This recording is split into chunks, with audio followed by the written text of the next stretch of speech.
এতিয়া আমাৰ loss স্প্ৰিঙৰ second পাৰ্টটো আমি কৰোঁ যোনটো ফাৰ্ষ্ট ষ্টৰীৰে মই দুটা সেগমেন্টত বুজাই গৈছো সো ফাৰ্ষ্ট সেগমেন্টত সাহেব আৰু জাবৰ বুটলা লৰাবোৰে কেনেকুৱা এটা হেৰি আছিলে লাইফটো আছিলে আৰু এতিয়া কৈছে যে ৰাইটাৰজনে এটা কাহিনী এটা মনত পৰে আৰু কিনো কাহিনীটো আমি জানো আহা I remember a story a man from Udupi once told me. As a young boy, he would go to school past an old temple where his father was a priest. So, কৈছে যে মোৰ এটা বহু পুৰণি মোৰ কাহিনী এটা মনত পৰিছে য'ত এটা সৰু ল'ৰা স্কুললৈ যায় আৰু স্কুলখন পাৰ হওঁতে সেই মন্দিৰ এটা পাৰ হৈ যাবলগীয়া হয় আৰু য'ত তেওঁৰ দেউতাক তাৰে কি আছিলে তাৰে পণ্ডিত আছিলে বা তাৰে পূজাৰী আছিলে He would stop briefly at the temple and pray for a pair of shoes. So যেতিয়াই তেওঁ সেই মন্দিৰটোৰ ফালে যায় মানে ধৰা যেহেতু জানে যে দেউতাকে ইয়াতে কৰ্ম কৰা বুলি ধৰা পূজাৰী তেওঁ সদায় মন্দিৰটোত স্কুল যোৱা সময়ত প্ৰাৰ্থনা কৰে যে হে ভগৱান মোক যাতে জোতা এযোৰ তুমি কেনেবাকে দয়া কৰি দি দিয়া 30 years later, I visited his town and the temple, which was now drowned in air of desolation. Desolation মানে নিৰ্জনতা এতিয়া 30 বছৰ পিছত সেই মন্দিৰটোৰ অৱস্থাটো অলপ লাউলোৱা অৱস্থা আৰু বহুত নিৰ্জন জেগাত মানে যেনেকুৱা ধৰণৰ আছিলে তেনেকুৱা নহয় হয়তো তোমাৰ কি হৈছে পথা বৰষুণে আচলতে অৱস্থাটো বেয়া কৰি দিছে আৰু 30 বছৰৰ পিছত 30 বছৰ আগত ল'ৰাটোৱে আশা কৰিছিলে প্ৰে কৰিছিলে যে জোতা এযোৰ ভগৱানে তেওঁক দিয়ক এতিয়া 30 বছৰ পিছত ৰাইটাৰজনে সেই জেগাখিনি ভিজিট কৰিছে সেই মন্দিৰটো ভিজিট কৰিছে চাবলৈ গৈছে In the backyard where lived the new priest there were red and white plastic chairs এতিয়া কৈছে সেই পণ্ডিতজন হয়তো নাই ইমান বছৰ হয়তো জীয়াই থকা নাই এতিয়া কিন্তু নতুন পুৰোহিত এজন আছে পণ্ডিত বুলি নকওঁ আমি পুৰোহিত বুলি কৈছো প্ৰিষ্ট সো মন্দিৰৰ বেক সাইডে জানো সৰুকে কোৱাৰ্টাৰ বনাই থাকে বা ৰুম বনোৱা থাকে তাতে তেওঁলোকৰ ফ্যামিলিটো থাকে ইয়াতে আছে যে নতুনকে এজন বেলেগ এজন পুৰোহিত আছে আৰু তেওঁ ঘৰত ৰঙা আৰু বগা প্লাষ্টিকৰ চকী পৰা আছে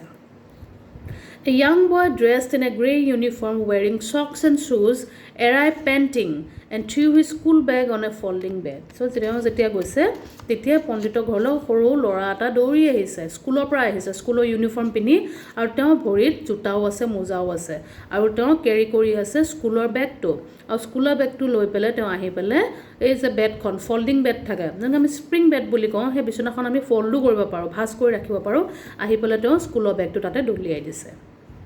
Looking at the boy, I remembered the prayer another boy had made to the goddess when he had finally got a pair of shoes. Let me never lose them. এতিয়া সেই ল'ৰাটোক স্কুলৰ সেই ইউনিফৰ্ম পিন্ধা ল'ৰাটোৱে যোনে জোতা মোজা পিন্ধি আহিছে আহি স্কুলত তেনেকুৱা আমাৰ সৰু ল'ৰা ছোৱালী পৰা নকয় জানো স্কুলৰ পৰা অহাৰ লগে লগে কি কৰে বেগটো দলিয়াই দিয়ে সেই ল'ৰাটোক দেখাৰ লগে লগে ৰাইটাৰজনৰ সেই 30 বছৰ আগত যে ল'ৰাটো যে সদায় যে তোমাৰ ভগৱান সেই মন্দিৰটোতে যে প্ৰাৰ্থনা কৰিছিলে যে মোক জোতা মোজা এযোৰ দি দিয়া মোক জোতা এযোৰ দি দিয়া আজি তাক দেখি পেলে ভাবিছে যে হে তাৰ হয়তো প্ৰাৰ্থনাটো আজি মানে শুনা গ'ল নেকি যাৰ বাবে এই ল'ৰাটোৰ ভাগ্যক্ৰমে তাৰ ভৰিত জোতা আৰু মোজা এযোৰ তেওঁ দেখা পাইছিলে Let me never lose them. So এতিয়া কৈছে যে হয়তো পোৱাৰ পিছত হয়তো সি এটোৱে ভাবিলে হয় যদি 30 বছৰ আগত হে সৰু ল'ৰাটো যদি জোতা মোজাযোৰ পালে হয় ভগৱানে যদি দিলে হয় তেতিয়া হয়তো তেওঁ ভাবিলে হয় যে মই এই জোতা মোজাযোৰ যাতে মই কেতিয়াও হেৰুৱাব লগা নহয় The goddess had granted his prayer যে ভগৱানে মানে তেওঁৰ যোনটো তেওঁ prayer যোনটো প্ৰাৰ্থনা কৰিছিলে হেতু গ্ৰান্ট কৰিলে বা হেতু তেওঁ শুনিলে কথাটো Young boys like the son of the priest now wore shoes but many others like the rag pickers in my neighborhood remained shoeless so কৈছে যে পুৰোহিতবোৰৰ ল'ৰা আগতে কি বামুণীয়া মানুহবোৰে ভৰিত আচলতে মানে চেন্ডেল বা জোতা পিন্ধা নাছিলে কিন্তু এতিয়া টাইম চেঞ্জ হৈছে এতিয়া পুৰোহিতৰ ল'ৰা আগৰ 30 বছৰ আগত পুৰোহিতৰ ল'ৰাৰ কি আছিলে জোতা চেন্ডেল নাছিলে আজি 30 বছৰ পিছত পুৰোহিতৰ ল'ৰাই জোতা মোজা পিন্ধিছে কিন্তু মোৰ নেইবাৰহুডত মোৰ ওচৰত যোনবোৰ দুখীয়া ল'ৰাবোৰ আছে যোনে তোমাৰ জাবৰ বুটলা ৰেক পিকাৰ্স মানে যোনে জাবৰ বুটলা যোনবোৰ ধৰা পেলাইতে পেলনীয়া বস্তুবোৰ বুটলিয়া সেইবোৰ ল'ৰা কিন্তু আজি ডেটতো কিন্তু তেওঁলোকে shoeless they never wear shoes because they cannot afford it তেওঁলোকৰ জোতা মোজা কিনা বা পিন্ধা ভাগ্য এতিয়াও নাই My acquaintance with the barefoot rag pickers leads me to Simapuri, a place on the periphery of Delhi yet miles away from it metaphorically. So কৈছে যে এই যে rag pickers বক যে তেওঁ সঘনাই লগ পাই থাকে তেওঁ এটা বস্তু এটা মনত পৰিছে সীমাপুৰী নামৰ জেগা দিল্লীৰ একদম এজত তাৰমানে দিল্লীখন য'ত শেষ হয় বৰ্ডাৰ লাইনতে একদম মানে তোমাৰ বৰ্ডাৰ এৰিয়া বুলি ক'ব পাৰা তো মেইন সিটি নহয় অকণ বাহিৰৰ so কৈছে যে মেইন দিল্লীৰ পৰা বহুত দূৰ কিন্তু দিল্লীৰ ভিতৰতে আৰু Seemapuri Those who live here are squatters who came from Bangladesh back in 1971. So they are refugees যোনে বেলেগ দেশৰ পৰা আহি পেলাই বেলেগ জেগাত ঠাই লয়হি 1971তে তেওঁলোকে বাংলাদেশৰ পৰা আহি সেইখিনি জেগাতে তেওঁলোকে কি কৰিছে আহি পেলাই তেওঁলোকে গ্যাদাৰ কৰিছে যেনেকৈ চোৱা দিল্লীত বহুত জেগা আছে যেনেকৈ তোমাৰ যদি লাজপত নগৰ বুলি যে কওঁ লাজপত নগৰ এটা বহুত প'ষ্ট এৰিয়া হয় এটা বহুত মানে ভাল এৰিয়া হয় আৰু তাতো কিন্তু মেক্সিমাম তোমাৰ কি আছে চব তোমাৰ পাৰ্টিশ্যনৰ সময়ত যে মানুহবোৰ যে ইফাল সিফাল হৈছিল মেক্সিমাম বাহিৰৰ মানুহবোৰে আহি পেলাই ইয়াতে তোমাৰ ইণ্ডিয়ান চিটিজেনশ্বিপ লৈ আছেহি আৰু ইয়াতে তো সীমাপুৰীৰ কথা কৈছে সীমাপুৰীত কৈছে যে সীমাপুৰীত মেক্সিমাম বাংলাদেশী মানুহবোৰ আছে Saheb's family is among them. Simapuri was then a wilderness. So কৈছে যে সীমাপুৰী আছে হেৰি সাহেবৰ ঘৰো একচুয়ালি এতিয়া তাতে হয় মানে তেওঁৰ ফ্যামিলিও একচুয়ালি এতিয়া তাতে থাকে It still is but it's no longer empty. So কৈছে যে সীমাপুৰী এতিয়া জেগাখিনি মানুহ বাহিৰৰ মানুহৰে ভৰ্তি হৈ গৈছে বাংলাদেশী মানুহৰে In structures of mud with roofs of tin and tarpaulin. এতিয়া কৈছে যে তেওঁলোকৰ এতিয়া কি কয় এতিয়া মই এক্সাক্ট ৱৰ্ডটো ক'লে চলো নহয় আচলতে ঝোপাৰ পাত্তি বুলি যে কওঁ আমি য'ত তোমালোকৰ কি নাই টিং পাত্তাও নাই কি থাকিব ত্ৰিপাল দিয়া সিহঁতৰ সৰু সৰু বোকাৰে বনোৱা ঘৰ আছে আকৌ চোৱা ইন ষ্ট্ৰাকচাৰ্ছ অফ মাড বোকাৰে বনোৱা সৰু সৰু ৰুম আছে আৰু লগতে আছে ৰুফছ অফ টিন এণ্ড টাৰ্পলিন আৰু টিনবোৰ কিনি আনা টিন নহয় ধৰা কোনোবা জাবৰ মাজত পেলাই দিছে ক'ৰবাত বতাহত কিবা উৰি আহিছে সেইবোৰকে লৈ পেলাই তেওঁলোকে ৰুমবোৰ যেনি তেনি বনাইছে যেনেকৈ তোমালোকৰ স্লাম এৰিয়া বুলি যোনটো কওঁ আমি স্লাম এৰিয়াত তেওঁলোকে বাস কৰিছিলে আৰু কৈছে যে যোনটো ৰুফ আছিলে ঘৰৰ ছাদটোত আচলতে তেওঁলোকে টাৰ্পলিন দিয়া তাৰমানে ত্ৰিপাল দিয়া আৰু কিছুমান টিঙৰো আছিলে Devoid of sewage তাৰমানে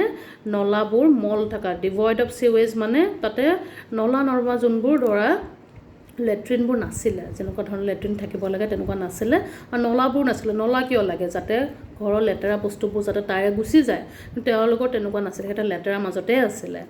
ড্ৰেইনেজ অৰ ৰানিং ৱাটাৰ লিভ 10,000 ৰেক পিকাৰ্ছ ড্ৰেইনো নাই ৰানিং ৱাটাৰো নাই ৰানিং মানে ধৰা টেপটো খুলিলে যে পানী পাব তেনেকুৱা নহয় হয়তো তেওঁলোকে সেই তোমাৰ ৰেলৱে ষ্টেচনৰ ফালে যাব লাগিব পানীৰ কাৰণে লাইন পাতিব লাগিব তেনেকুৱা ধৰণৰ তেওঁলোকৰ কণ্ডিশ্যনত আছিলে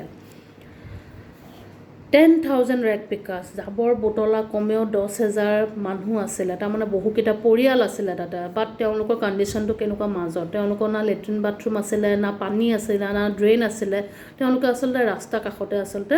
ভিতৰুৱা আৰু তাতে তেওঁলোকে ত্ৰিপাল দি বা যেনেকৈ পাৰে তেনেকৈ ৰুম কেইটামান বনাই ফেমিলিবোৰ আছিলে they have lived here for more than 30 years without an identity so' they don't have an identity that means they do not have the voter I D যোনে আমাক কি কৰে মানে আমি ইয়াৰে চিটিজেন হয় নে নহয় তেওঁলোকে কেতিয়াও ডেম'ক্ৰেচি বা তোমাৰ ইলেকশ্যনত কেতিয়াও পাৰ্টিচিপেট কৰিব নোৱাৰে বিকজ দে আৰ ৰিফিউজেছ তেওঁলোকে বাহিৰৰ পৰাহে আহিছে আৰু কৈছে যে উইদাউট এন আইডেণ্টিটি তেওঁলোকৰ একো আইডেণ্টিটি নাছিলে without permits but with ration cards that get their names on voter lists and enable them to buy it grain it is why political system to কেনেকুৱা তেওঁলোকে বাংলাদেশী হয় কিন্তু বাংলাদেশী হৈও জানো ভোট দিব নোৱাৰে জানো ভোটাৰ এখন মানে ভোটাৰ লিষ্টত নামটো উঠাই দিয়ে পলিটিক্যাল পাৰ্টিয়ে কিহৰ কাৰণে যাতে তেওঁলোকক যেতিয়া মানে থাকিবলৈ দিয়ে এখন কাণ্ট্ৰিত তেওঁলোকক লাগিলে ৰাচন পাতিও দি দিব ভাতো দি দিব লাগিলে চাউল তাউল তো ৰাচন কাৰ্ডৰ ভোটাৰ লিষ্টত নামটো উঠাই দিয়ে যাতে তেওঁলোকক পলিটিক্যাল পাৰ্টিটোক যাতে ভোট দি থাকিব পাৰে চ' ইয়াতেও তেনেকুৱাই হৈছে food is more important for survival than an identity so' এওঁলোকৰ কাৰণে চাহেবতৰ দৰে মানুহৰ কাৰণে আইডেণ্টিটিটো মেটাৰ নকৰে আমাৰ কাৰণে আইডেণ্টিটিটো মেইন হয় বা তেওঁলোকৰ কাৰণে দিনৰ ভাত সাজে মেইন হয় If at the end of the day we can feed our families and go to bed without an aching stomach, we would rather live here than in the fields that gave us no grain. It is why this is a very important line. ইয়াতে কৈছে যে দিনটো যেতিয়া শেষ হয় তেওঁলোকৰ মতে তেওঁলোকৰ ভাষ্য এইটো যে দিনটো যদি আমি কৰ্ম কৰি পেলাই ৰাতি সময়ত যাতে পেটটো বিষাই পেলাই ভোকত যাতে আমি শুব নালাগে ইয়াততো আমি দুবেলা দুসাঁজ খাই আছোঁ কিন্তু আমি যদি বাংলাদেশত যদি আমি নিজৰ পথাৰৰ মাজত যদি ঘৰলৈ গুচি যাওঁ তাতে কি হয় বৰষুণে চব উটুৱাই লৈ যায় তাত আমি কি পালোঁ হয় ইয়াততো এটলিষ্ট ভাতকেইটা খাই আছোঁ চ' তেওঁলোকৰ কাৰণে আইডেণ্টিটি ডাঙৰ কথা নহয় তেওঁলোকে যে ভৰপেটেৰে যে শুব পাৰিছে তেওঁলোকৰ কাৰণে সেইটোৱে যথেষ্ট Say a group of women in tattered saris when I asked them why they left the beautiful land of green fields and river. তেওঁলোকে ৰিপ্লাই দিছে কিছুমান মাইকী মানুহে তেওঁ মহিলা কেইগৰাকীয়ে আচলতে ৰিপ্লাই দিছে যেতিয়া তেওঁ সোধা গৈছিল যে তোমালোকে নিজৰ ঘৰনো কিয় এৰি থৈ আহিছা যদি ইমান গ্ৰীনাৰী আছিল ইমান ধুনীয়া পথাৰ আছিল নিজৰ শস্য আছিল তোমালোকে কিয় এৰি আহিছা তেতিয়া তেওঁলোকে কৈছে যে আমি সুদা পেটেৰে যদি ৰাতি শুবইলগীয়া হয় তেতিয়াহ'লে আমাক এনেকুৱা গ্ৰীনাৰী না আমি লেতেৰা মাজতে থকা ভাল এটলিষ্ট আমাৰ পেটটো ভৰিছে আমাৰ ল'ৰা ছোৱালী পেটটো ভৰিছে wherever they find food they pitch their tents that become transit homes. এতিয়া চোৱা যেনেকৈ তোমাৰ কি বুলি কয় বাঞ্জাৰা বুলি যে কয় বাঞ্জাৰা মানে কি তোমাৰ they never মানে stick to a same place তো এটা জেগাত আচলতে they do not reside in the same place এটা জেগাতে তেওঁলোকে নাথাকে এক জেগাতে তেওঁলোকে নাথাকে they used to travel য'তে তেওঁলোকৰ কৰ্ম পায় তাতে তেওঁলোকে তম্বুল পাৰি পেলাই আচলতে থাকে যেনেকৈ চাবাচোন তোমালোকে যদি মানে যেতিয়া ডাঙৰ হ'বা বা বহুত জেগা ঘূৰিবা দেখিবা ৰাস্তা কাষতো কেতিয়াবা হয়তো তোমালোকৰ ৰাজস্থানী মাটি বা মাৰ্বল আজিকালি টাব বিক্ৰী কৰে ৰাস্তা কাষত তাতে তেওঁলোকে তম্বু পাৰি তাতে থাকে চ' তেনেকুৱা ধৰণৰ য'তে কৰ্ম পায় তাতে তেওঁলোকে তম্বুটো পাৰি পেলাই তাতে থাকে Children grow up in them becoming partners in survival. So সৰু ল'ৰা ছোৱালীবোৰো তেনেকৈ ডাঙৰ হয় সেই তম্বুৰ ভিতৰতে সেই ৰাস্তা কাষতে জেগাই জেগাই ঘূৰিয়ে ডাঙৰ হয় আৰু তেওঁলোকৰ কাৰণে পঢ়া শুনা মেটাৰ নকৰে তেওঁলোকৰ কাৰণে কি মেটাৰ কৰে ছাৰ্ভাইভেল কেনেকৈনো জীৱনত জীয়াই থাকিব লাগিব আৰু পিছত গৈ মাক দেউতাকে যি কৰ্ম কৰে তেওঁলোকেও সেইটোৱে কৰে সৰু বাচ্চাবোৰে And survival in Simapuri means rag picking. So, যদি কোনোবা যদি টিকিব লাগে কোনোবা যদি জীয়াই থাকিব লাগিব সীমাপুৰীত তাৰ মানে কি হ'ব তেওঁলোকে জাবৰে বুটলিব লাগিব বেলেগ আৰু একো কৰ্ম নাই কোনে চাকৰি দিব তেওঁলোকক কোনে কৰ্ম দিব তেওঁলোকে জাবৰ বুটলি যি পইচা পায় সেইৰে তেওঁলোকে পেট ভৰাব লাগিব Through the years, it has acquired the proportions of a fine art. এতিয়া কৈছে যে ইমান বছৰ তেওঁলোকে জাবৰ বুটলি আছে যে তেওঁলোকৰ কাৰণে হেতুৱে কলা হৈ গৈছে জাবৰ ভিতৰতনো মাজতনো কেনেকৈ কিবা এটা ভাল বস্তু পাওঁ ঘৰৰ কাৰণে জোতা এপাতে হওক পইচাই অলপ হওক কিবা ধৰণৰ বস্তু এটা তেওঁলোকৰ কাৰণে এটা আৰ্ট হৈছে জাবৰ মাজৰ পৰা ভাল বস্তু এটা উলিয়াই লৈ আনা Garbage to them is gold. তেওঁলোকৰ কাৰণে জাবৰখিনিয়ে সোণ হয় It is their daily bread, a roof over their heads, even it is a leaking roof. So কৈছে যে এই জাবৰখিনিয়ে তেওঁলোকৰ দৈনন্দিনৰ কি হয় খোৱা বস্তু হয় ব্ৰেড তাৰমানে ভাত মুঠি হয় আৰু লগতে আমাক কি লাগিব ফুড শেল্টাৰ এণ্ড ফুড লাগে আমাক ক্লথছ লাগে এণ্ড শেল্টাৰ লাগে ৰুটি কাপৰা আৰু মকান বুলি কয় চ' ইয়াতে তেওঁলোকৰ কাপৰা কি যোনটো পিন্ধি থাকে কাপোৰ সেইটোৱে তেওঁলোকৰ একদম ডেইলিটো চেঞ্জ কৰিব নালাগে গাটো ঢাকিলেই হ'ল আৰু ইয়াতে আছে যে ৰুটি পাই আছে আৰু তোমাৰ ছাটখন পাই আছে থাকিবলৈ কাৰণে যে বৰষুণ লাগিলে লিকিঙে হওক লাগিলে বৰষুণে পৰক তথাপিও যে জেগাত শুবলৈ পাইছে খাবলৈ পাইছে তেওঁলোকৰ কাৰণে সেয়াই যথেষ্ট